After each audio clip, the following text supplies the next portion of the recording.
más fuerte fue verse como el mundo lo vio, el rey de la dinamita, el gran industrialista que había hecho su fortuna a través de los explosivos. En cuanto al público, esto fue el propósito entero de la vida de Alfred. Ninguna de sus intenciones verdaderas de Alfred, de tumbar las barreras que separaron a los hombres, de sus ideas para la paz, fueron reconocidos. Simplemente fue presentado como el negociante de la muerte, y para solo eso sería recordado. Mientras que Alfred siguió leyendo su obituario, él resolvió hacer conocer al mundo sus verdaderos propósitos y entendimientos en cuanto a su vida. Eso se pudiera lograr a través de la entrega total y final de su gran fortuna, su último testamento, una dotación de 5 premios anuales para las contribuciones únicas en física, química, medicina, literatura y la paz. La 6ª categoría de economía fue añadida después de ese testamento. Estos premios serían la expresión de los ideales de su vida y la manera en que últimamente sería recordado. El resultado fue el premio más valioso entregado a los que había hecho más para la causa de la paz mundial, hoy conocido como el Premio Nobel de la Paz. ¿Cuántos de nosotros quisiéramos leer nuestro obituario en vida? Yo me quedé, ¿cómo me recordarían? El pastor que fracasó, el pastor exitoso, el profesor Omar. Bueno, los que saben, soy ¿cómo se dice? Ya se me olvidó, secular. De manera secular, soy profesor en el área, secular. ¿Cómo quisiera, Ramsés, que leyeran tu obituario? El joven exitoso, el joven que fracasó. ¿Cómo quisieran los de este lado que leyeran su obituario? ¿El excelente padre? Bueno, yo he dicho que la muerte tarde o temprano a todos nos llegará. ¿Qué estamos sembrando? ¿Qué estamos haciendo para que nuestro obituario quede registrado de la manera correcta como quisiéramos? Vamos a ver, hermano, la muerte en sí no es cesación, sino separación. Cuando yo hablo de cesación, hablo de destrucción, donde todo se termina, se elimina. No, hermano, la muerte, en el contraste con la Biblia, se ve como separación. Es un proceso de separación temporal que tenemos, pero sigue más allá de lo que el mundo nos ha enseñado. Así como la vida verdadera del ser humano está en razón directa de su comunión con el Dios viviente, así también la muerte en su sentido pleno está en relación directa con la separación de Dios. De ahí que la palabra de Dios nos haya dejado 3 ejemplos vivos de esto, con el arrebatamiento en vida de algunos personajes bíblicos. El primero es Enoc. Vaya a Génesis capítulo 5, verso 22.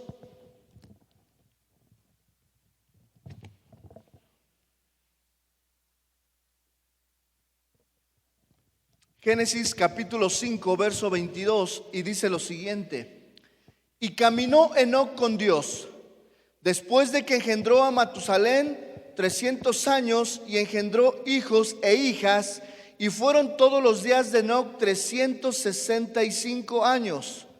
Caminó pues Enoc con Dios y desapareció porque le llevó Dios. Ahí vemos a alguien que no pasó la muerte física. Qué bonito sería que dijeran: hermano Medardo desapareció, se lo llevó el Señor. Él ni no pasó muerte física. Hebreos, hermano, lo confirma. Hebreos 5, 11:5. No vaya, yo lo voy a leer. Hebreos 11:5. Por la fe Enoc fue traspuesto para no ver muerte, y no fue hallado porque lo traspuso Dios, y antes que fuese traspuesto, levantado, tuvo testimonio de haber agradado ¿a quién? A Dios. Otro ejemplo el de Elías, el profeta de fuego. Segunda de Reyes, capítulo 2, verso 11, otro hombre que no pasó la muerte. Y aconteció, Segunda de Reyes, capítulo 2, verso 11. Y aconteció que yendo ellos y hablando, he aquí un carro de fuego con caballos de fuego apartó a los dos, y Elías subió al cielo en un torbellino. Igual se lo llevó el Señor. Hombres, hermano, que no pasaron la muerte física.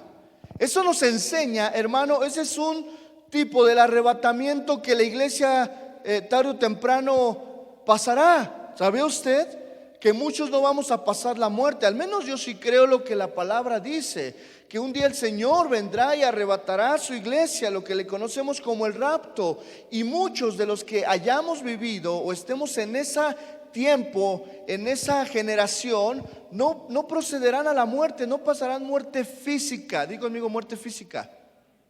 Porque la mayoría de la gente tiene muerte espiritual.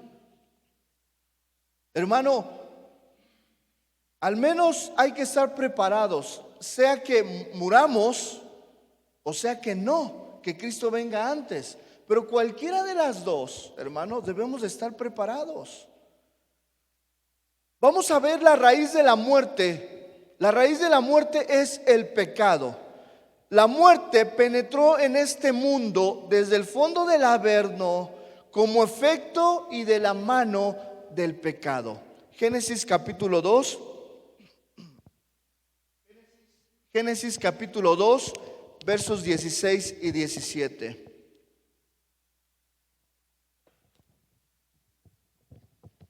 ¿Ya está ahí? Y mandó Jehová Dios al hombre diciendo: de todo árbol del huerto podrás comer, mas del árbol de la ciencia del bien y del mal no comerás, porque el día que de él comieres ciertamente morirás. Me quiero pasar a Génesis capítulo 3, verso 19. Génesis capítulo 3, verso 19. Con el sudor de tu rostro comerás el pan hasta que vuelvas a la tierra, porque de ella fuiste tomado, pues polvo eres y al polvo volverás. Romanos 5:12. Romanos 5:12. Por tanto, como el pecado entró en el mundo por un hombre, esto es por Adán, por la desobediencia, y por el pecado la muerte, así la muerte pasó a todos los hombres. Aquí habla de la muerte espiritual y muerte física. Dice, por cuanto todos pecaron. Otro verso, Primera de Corintios 15, 21 y 22. Primera de Corintios 15, 21 y 22. Porque por cuanto la muerte entró por un hombre, también por un hombre la resurrección de los muertos. ¿Cuántos dicen amén? Ok, ¿de quién está hablando? De Jesús. Ok, dice, porque por cuanto la muerte entró por un hombre, ¿qué hombre? Adán. También por un hombre la resurrección de los muertos. ¿Quién es ese segundo hombre del que habla? Jesucristo. Muy bien, porque así como en Adán todos mueren, también en Cristo todos serán vivificados. Santiago 1:15. Estoy poniendo el soporte bíblico. Santiago 1:15. Entonces, la concupiscencia, ¿qué es concupiscencia? Deseos desordenados que tenemos y que a veces nos ganan. Después que ha concebido, da a luz el pecado, y el pecado siendo consumado da a luz ¿qué? La muerte. Aquí habla de una muerte espiritual. Más adelante vamos a ver cuántos tipos de muerte hay. Ok, el pecado abrió la compuerta de la disolución que el árbol de la vida habría mantenido cerrada. Hermano, no se necesitó cambio alguno en la constitución física del hombre. No, hermano, simplemente el hombre pecó y su misma naturaleza lo regresó, pues polvo eres y al polvo ¿qué? Volverás. Acuérdense que cuando Dios creó al hombre, lo creó de la tierra y lo creó con todo lo que usted, ahí de la tierrita que usted pisa. Y dice la palabra, pues polvo eres y al polvo volverás. Entonces no se necesitó cambio alguno en la constitución física del hombre. Solo fue dejado a merced de su constitución orgánica. Entonces, hermano, ahí podemos ver que el propósito de Dios no era morir. Usted sabía que el propósito primario del Señor era que usted y yo tuviéramos vida, no hubiéramos, que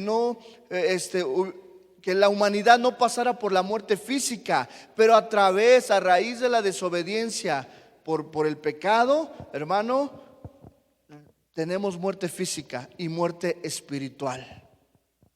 Primera de Corintios 15, 56. Primera de Corintios 15, 56.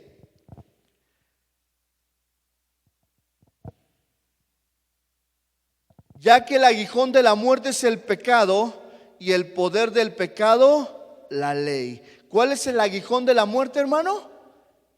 El pecado. ¿Saben lo que es un aguijón? ¿A quién le ha picado una abeja? A mí sí. ¿Un alacrán, una serpiente? Bueno, a lo mejor no. Cuando la abeja te entierra el aguijón, que es una especie como de espinita, y ahí desciende el veneno. Bueno, pues de esa misma manera, el aguijón de la muerte, ¿qué es? El pecado. Por ese pequeño aguijón llamado pecado, hermano, el hombre terminó muriendo físicamente y espiritualmente. Cuando el propósito de Dios, hermano, era no morir. Imagínense, hermano. ¡Qué bendición! Pero la desobediencia del hombre, y nosotros estamos pagando el pecado ¿de qué? De Adán y de Eva. Pero por otro hombre llamado Jesús, que vino a esta tierra como hombre, pero era Dios, a través de su gracia, a través de su amor, a través de su crucifixión, tenemos entrada al cielo. Y la muerte se hace, miren, más adelante, no me quiero adelantar porque ese es un proceso, pero vamos a pasar muerte física. Eso que ni qué.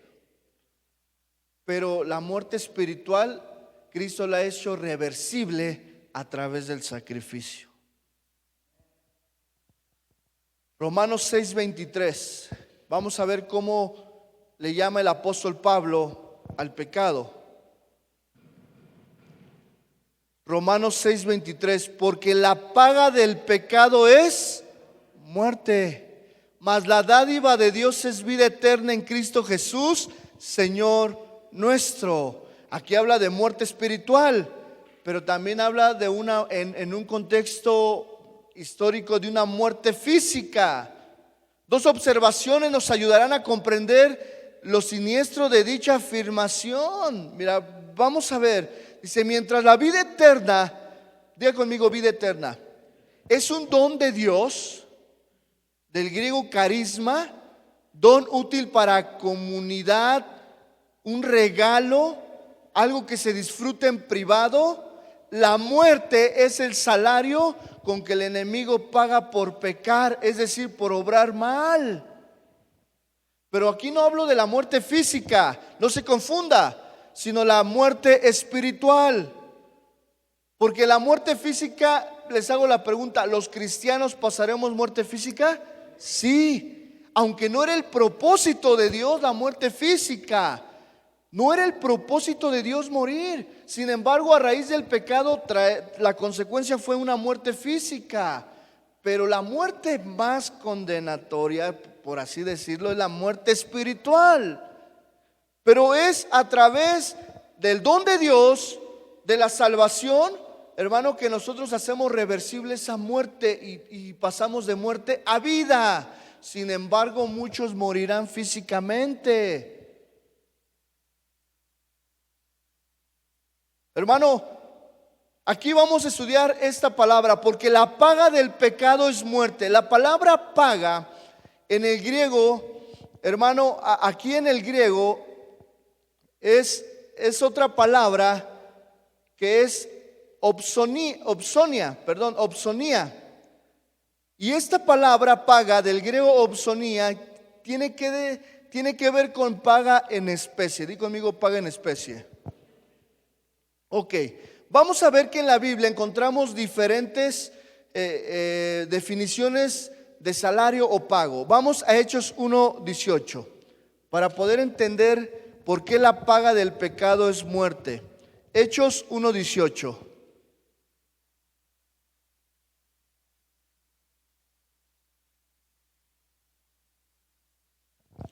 Hechos 1:18. ¿Ya está ahí? Dice la palabra: este pues adquirió un campo con el pago de su iniquidad. ¿De quién está hablando? ¿De quién? De Judas, el que traicionó a Jesús. Ok, este pues adquirió un campo con el pago de su iniquidad. Aquí yo lo único que quiero sacar es la frase pago de su iniquidad. Ok, esta palabra pago también en otras versiones dice salario. En su versión, ¿qué dice? A ver, levanten los que dicen pago. ¿Y los que dicen salario? Muy bien, la mayoría. Ok, dice: este pues adquirió un campo con el salario o el pago de su iniquidad.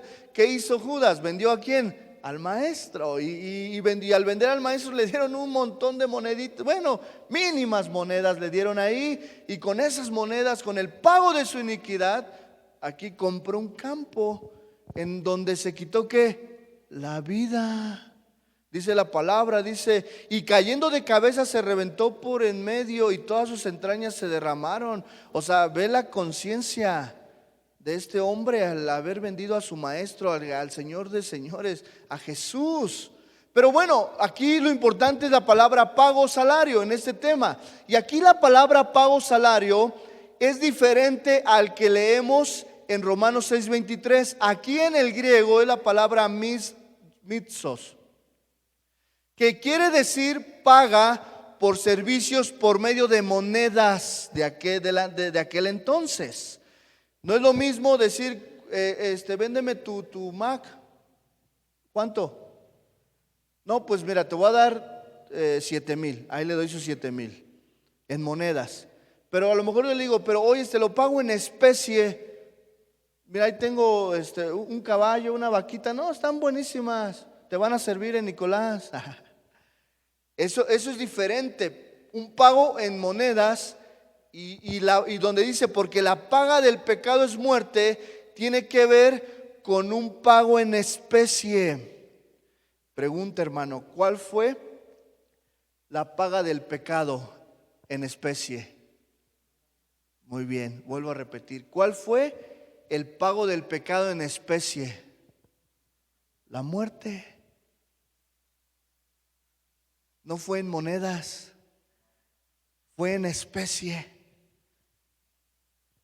Y habla de muerte espiritual y muerte física. Porque la paga del pecado es muerte, mas la dádiva de Dios es vida eterna. Paga del pecado, del griego opsonium, que quiere decir la paga de soldados que se les daba en especie. No era un salario en monedas, sino era un salario en especie. De una manera metafóricamente, esa palabra se usa en la Biblia, no solamente en este versículo. De hecho, al apóstol Pablo, los corintios, los tesalonicenses, muchas veces su diezmo se lo dieron o sus ofrendas se las dieron en especie y no en monedas. A mí me ha pasado así. Una vez fui a predicar a un lado y de repente me habla el pastor, le queremos dar algo. Y bueno, pues tú recibes en el amor de Dios. Y pues me dieron una bolsa de despensa.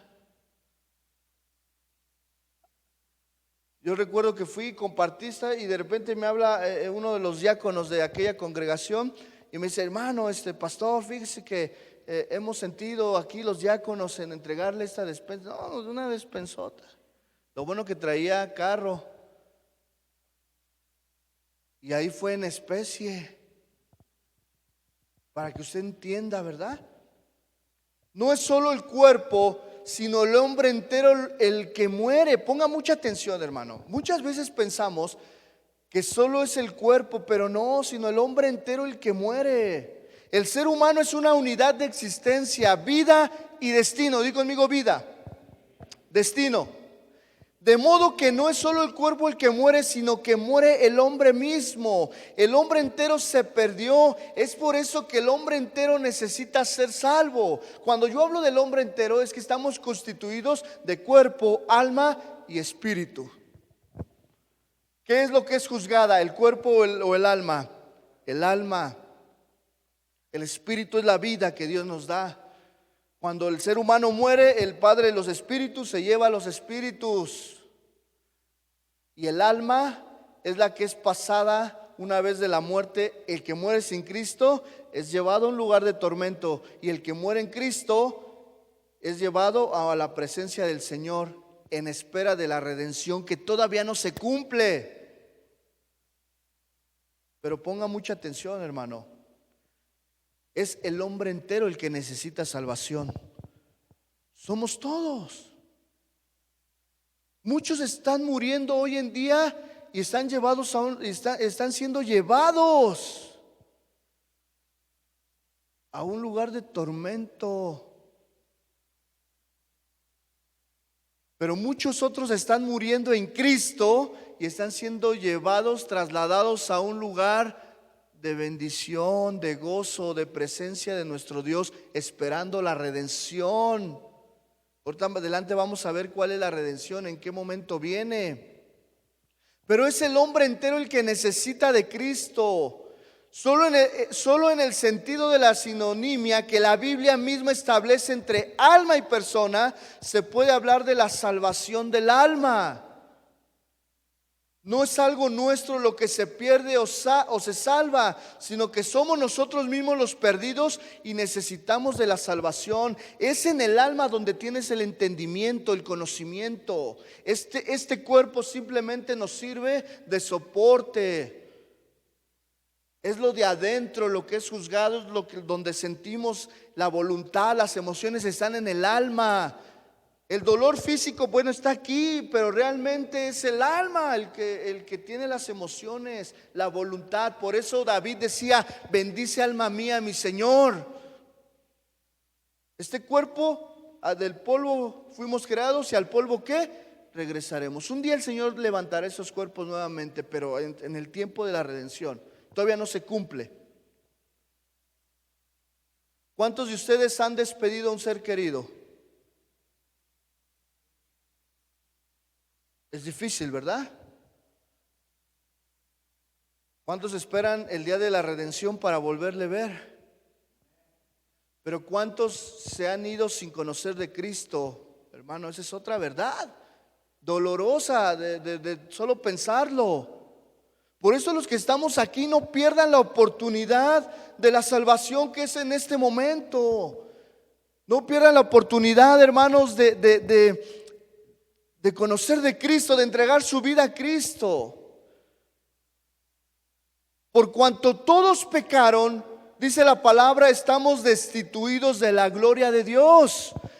Pero ese versículo, hermano, no nos hace ajeno a nuestra libertad de decisión.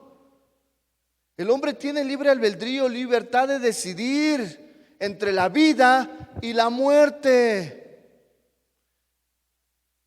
¿Tú qué has decidido? ¿Vida o muerte?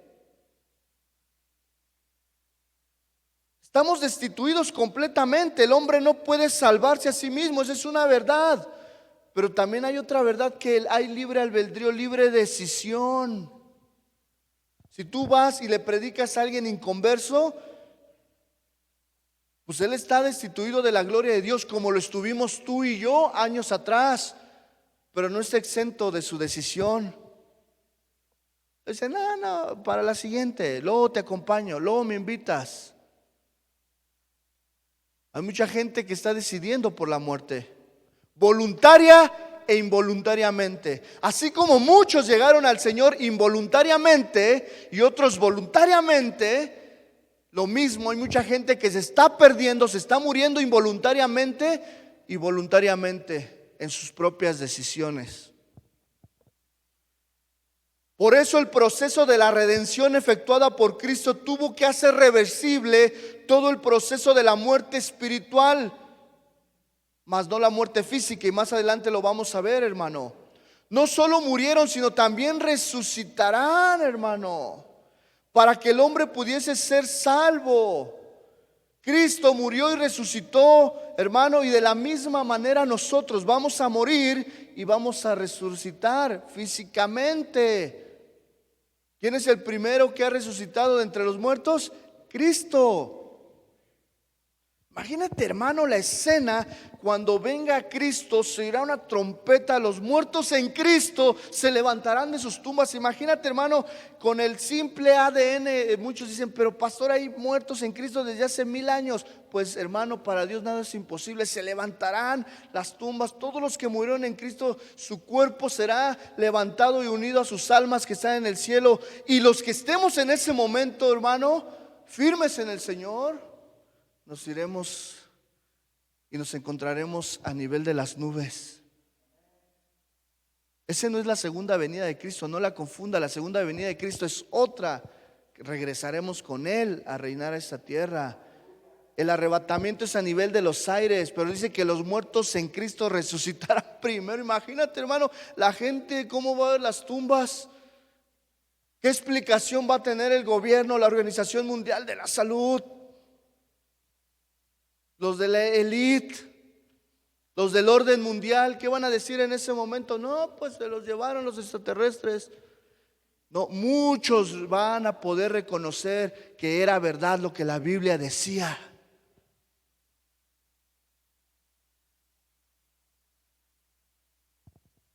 Romanos 4:25, vaya a Romanos 4:25. El cual fue entregado por nuestras transgresiones y resucitado para nuestra justificación. Verso Romanos 4:25, ¿ya?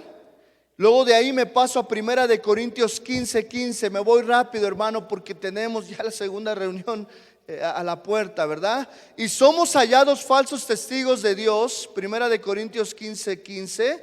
Porque hemos testificado de Dios que Él resucitó a Cristo, al cual no resucitó.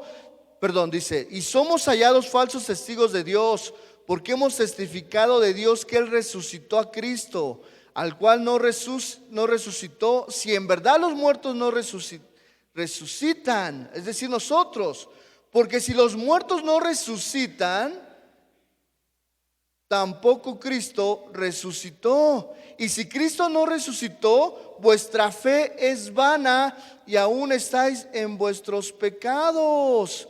Verso 18. Entonces también los que durmieron en Cristo perecieron. O sea, imagine usted, hermano, ponga mucha atención, que nuestra fe fuera en vano. Y que los muertos en Cristo que murieron con una esperanza no resuciten. Y que tú y yo que hemos dado nuestra vida al Señor, nos hemos dedicado a dar nuestra vida día con día al Señor, sea en falso o no sea verdad. No, pues qué decepción. Pero ¿cuántos creen que Cristo sí resucitó? Amén. Ahí está la base de nuestro cristianismo, hermano. Si no, seríamos como cualquier otro. Luego de ahí, Primera de Corintios 15, me salto al 56 y al 57 y dice lo siguiente: ya que el aguijón de la muerte es el pecado y el poder del pecado la ley, mas gracias sean dadas a Dios que nos da la victoria por medio de nuestro Señor Jesucristo. ¿Cuántos dicen amén? Yo pensé que ibas a decir amén. Vuelvo a leer, a ver, despierten. ¿Están despiertos? Los que madrugan, Dios les ayuda. Así dice la Biblia, ¿no? El que madruga, Dios le ayuda, ¿o no? Bueno, entonces usted madrugó. Déjese ayudar. Ok, ve. Primera de Corintios 15, 56. Ya que el aguijón de la muerte es el pecado y el poder del pecado la ley, mas gracias sean dadas a Dios que nos da la victoria por medio de nuestro Señor Jesucristo. ¿La victoria de qué? De la muerte espiritual. Porque la muerte física, pues es la consecuencia del pecado. ¿Qué quisiera, hermano, que no muriéramos? No. Eso sería algo un regalo grande que el Señor nos dio, pero a través de la muerte, la consecuencia fue la muerte física. Así, hermano, que con este argumento bíblico dice que nos da la victoria por medio de nuestro Señor Jesucristo, tenemos las mayores consoladoras paradojas. ¿Qué es una paradoja? dicho o hecho que parece contrario a la lógica. Y aquí tenemos la primer paradoja de que la muerte del creyente es estimada y tiene valor a los ojos de Dios. ¿Tú cómo podrás decir, pastor? Pues cómo la muerte de mi ser querido, yo lo amaba tanto, es estimada al Señor. Cómo el Señor me lo quitó, cómo el Señor se lo llevó. Pues la muerte de sus santos, la muerte de un creyente es estimada y tiene valor a los ojos de Dios. Qué gran paradoja. Cómo de un sufrimiento para Dios es algo de estima. Primera de Corintios 15:50. Quiero leer esto, es importante. Primera de Corintios 15:50 dice lo siguiente: y esto digo, hermanos. Primera de Corintios 15:50, ¿ya está ahí? Y esto digo, hermanos, que la carne y la sangre no pueden heredar el reino de Dios, ni la corrupción heredar la incorrupción. He aquí os digo un misterio: no todos dormiremos. Aquí están todos de acuerdo que es morir, ¿verdad? Está hablando de muerte. No todos moriremos, pero todos seremos transformados en un instante, en un abrir y cerrar de los ojos. Pon mucha atención a la trompeta final, porque sonará la trompeta y los muertos serán resucitados sin corrupción. ¿Aquí de qué muertos habla? ¿Toda la humanidad? No, los muertos en Cristo. La humanidad, voy a hablar al final en esa serie a dónde van los que no mueren, los que mueren sin Cristo. Aquí habla de los muertos en Cristo, serán resucitados sin corrupción, un cuerpo glorificado. Y nosotros seremos transformados. Miren, si usted era gordito en esta vida, cuando Cristo resucite su cuerpo va a tener un cuerpo glorificado. Yo me imagino un cuerpo atlético, que no, ven, pero ni se preocupe, ya no va a haber deseos. Pero te vas a sentir bien, no vas a estar así. Ay, ya me duele aquí, pastor. ¿Puede orar por mí? Pues yo estoy igual, hermana, vamos a orar juntos, el uno por el otro.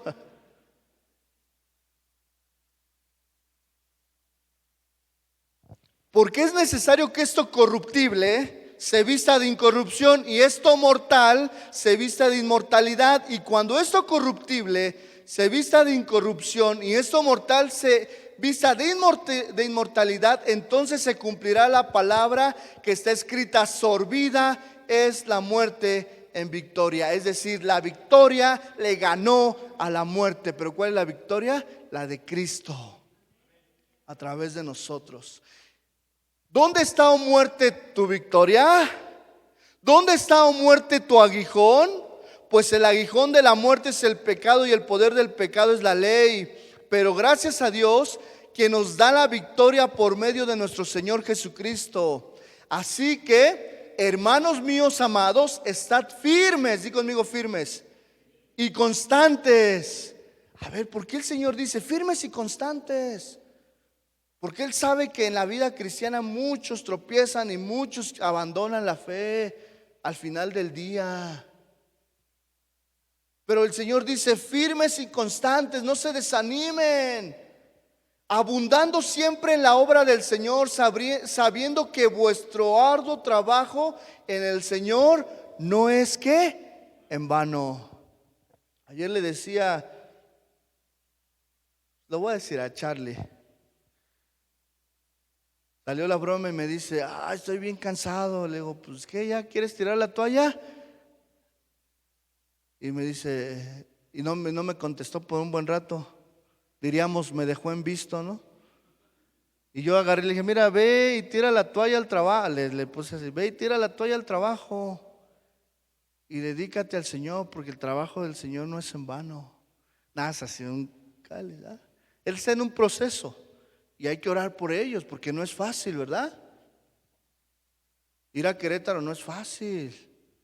Por 3 años iba y corre, ida, vuelta, corre. Pero yo les quiero decir a ustedes, no es en vano el trabajo que hacemos en el Señor. Tu casa la vas a dejar, tu trabajo lo vas a dejar. Hoy mucha gente este virus hizo que partieran. Es doloroso, es triste, pero no tienes aquí nada asegurado. Vamos a ver lo siguiente. Esto es para los que mueren en Cristo. Di conmigo, los que mueren en Cristo. Esto es para ti y para mí que hemos creído en el Señor.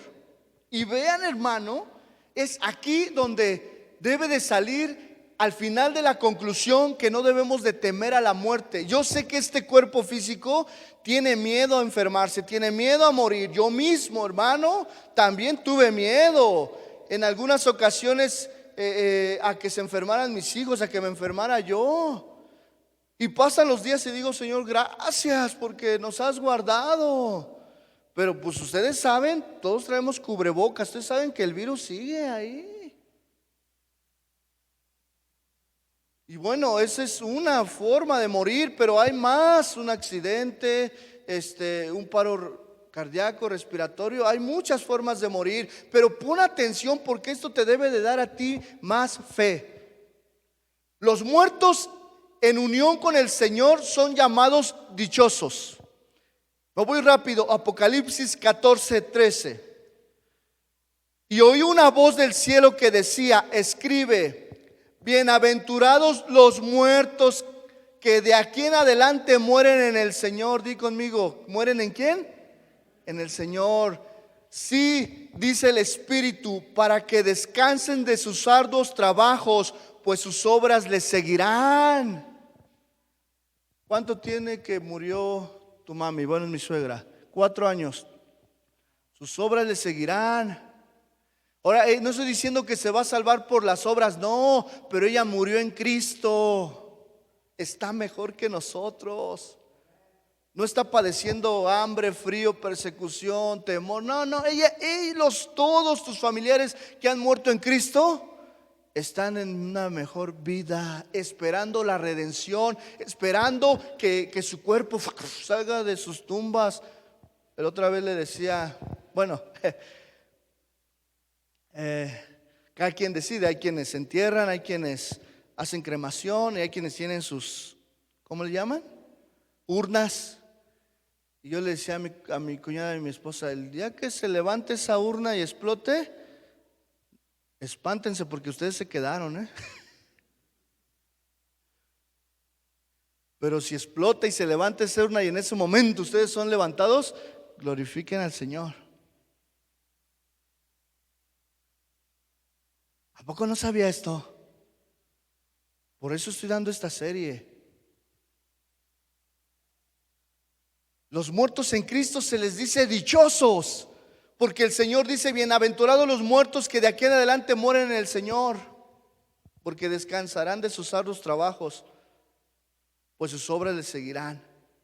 Para Pablo, para el apóstol Pablo, partir y estar con Cristo era mucho más mejor, como dice Filipenses 1:23. Voy a leer desde Filipenses 1:21. Filipenses 1:21. Porque para mí el vivir es Cristo y el morir, ¿qué? Es ganancia. Ve lo que el apóstol Pablo decía. Mire, hermano, a mí también, hermano, no les voy a mentir, en ocasiones da temor saber de la muerte física a todos, porque en la carne nos da miedo. No crean que el pastor como sabe, no, la carne también le da miedo a uno.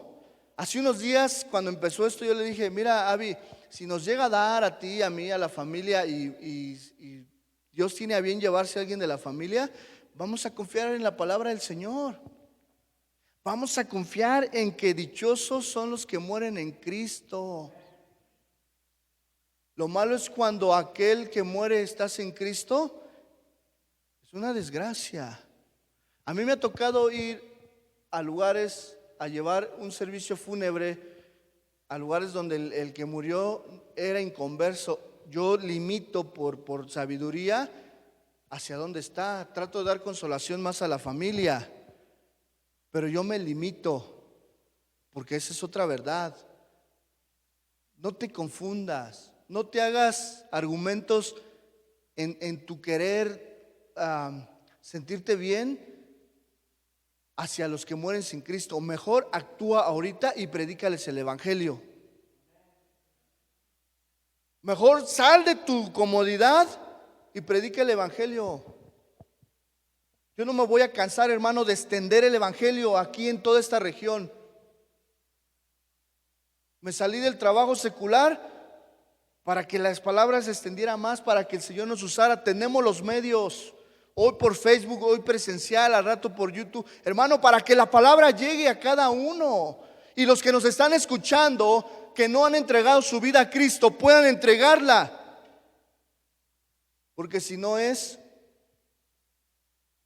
para ellos, no es una bendición, no es dichosa la muerte, sino para ellos sí es un dolor profundo la muerte. Hoy es tiempo, hermano.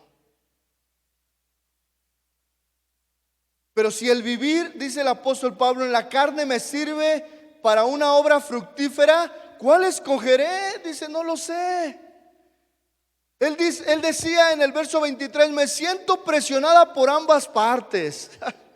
Tengo el deseo de partir y estar con Cristo, lo cual es muchísimo mejor, pero quedarme en la carne me es necesario por causa de vosotros, por los de su generación, los contemporáneos, por predicar el evangelio. Yo la otra vez le dije, Señor, pues si me tienes que llevar, en el momento en que me lleves, Señor, ahí está mi vida.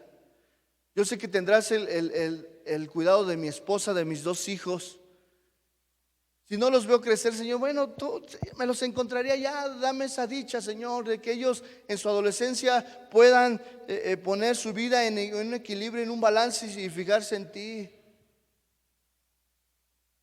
Pero también le digo, bueno, Señor, pero si por la causa del evangelio me dejas otro rato, pues déjame. Pero ¿cuántos de nosotros, como el apóstol Pablo, podemos decir, me siento presionado por ambas partes, tengo el deseo ya de partir y estar con Cristo, lo cual es muchísimo mejor, pero quedarme en la carne es más necesario por causa de vosotros? Mira, joven, adolescente, ya estamos en los últimos tiempos. No confundas, tienes que trabajar, tienes que superarte, tienes que salir adelante. Pero ya no pienses las cosas como si vivieras una eternidad aquí en esta tierra. Ya es tiempo de que tú puedas ver y puedas aún, hermano, enfocar tus fuerzas y tu vida a lo que es importante. Y no te voy a decir que es importante, tú en el Señor lo tienes que discernir, experimentar, ver. Pablo a los tesalonicenses les dice lo siguiente acerca de la muerte. Tesalonicenses 4:13. Vea, hermano, cuántos toman esta palabra y cuántos aún creen que así va a ser con la familia que ha muerto en Cristo. Hace unos días una amiga, tienen como 3 años que se casaron, y esta amiga, hermana en Cristo, nos conocimos hace muchos años en una iglesia. Y Pati la conoce, esta Viviana, la hija de Marco Tulio, y esta Elvira. Y ellos han decidido entregar su vida. Ellos viven en Tulancingo, y les costó mucho embarazarse. Y hace un mes se alivió, y pues no sabemos a bien qué haya pasado, pero el bebé solamente estuvo un día con ellos y partió, murió su bebito. Cuando vimos la noticia eran como las 2 de la mañana, pues estábamos ahí despiertos y vimos y tratamos de hablarle, darle palabra, y ella sabe, o sea, ella estaba fortalecida en el Señor porque sabía que su pequeño se había ido con el Señor, y ese es sin dudarlo, hermano. Y esa es la esperanza que tenemos los cristianos.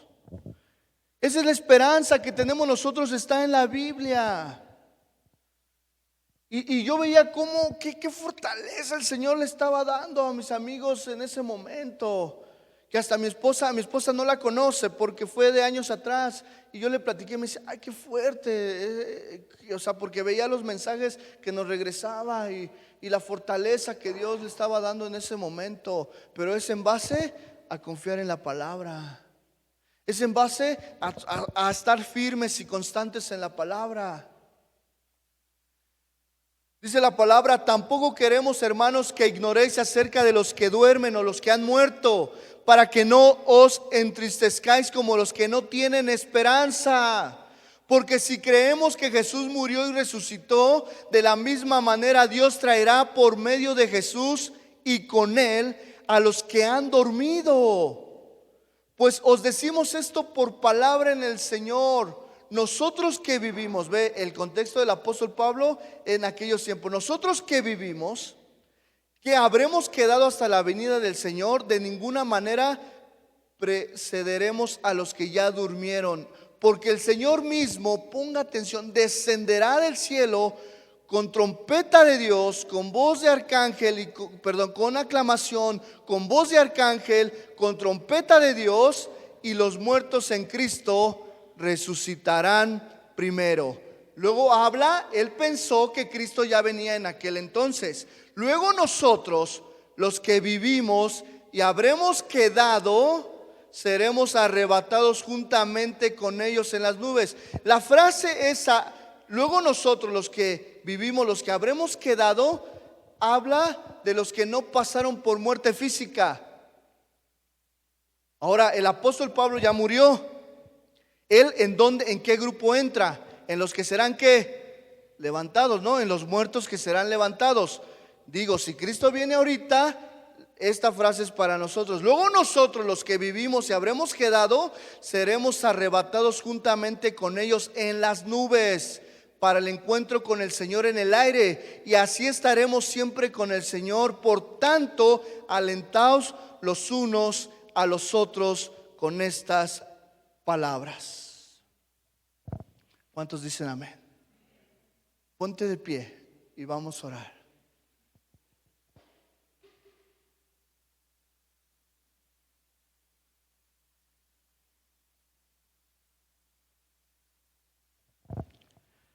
¿Cuántos de ustedes creen que así va a ser? Yo les animo, les aliento.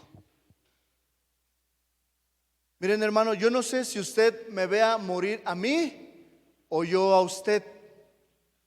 Lo que sí sé, hermano, es que si somos firmes y constantes y entregamos nuestra vida a Cristo, hay quienes han venido voluntariamente y hay quienes involuntariamente Cristo llegó a su vida. De las dos formas Dios trabaja. Dios nos atrae involuntariamente, pero también aquel que va voluntariamente a buscarle, Dios le recibe. ¿Cuántos dicen amén? Pues de la misma manera, hermano, debemos de confiar. No sé si yo vea a usted partir primero o usted me ve a mí, pero cualquiera de las dos, hermano, nuestro servicio fúnebre tiene que ser de gloria, de victoria, de alegría, porque vamos a morir en Cristo. Hoy analicemos esto. Hoy llevémonos esto en nuestra vida. Levanta tus manos. Padre, te damos gracias en esta mañana. Gracias porque esta serie, Señor, nos abre el panorama, Señor, para decir como el apóstol Pablo decía, Señor, en su palabra. Para mí, Señor, decía el apóstol Pablo, para mí el vivir es Cristo y el morir es ganancia. El apóstol Pablo decía, no sé qué escoger.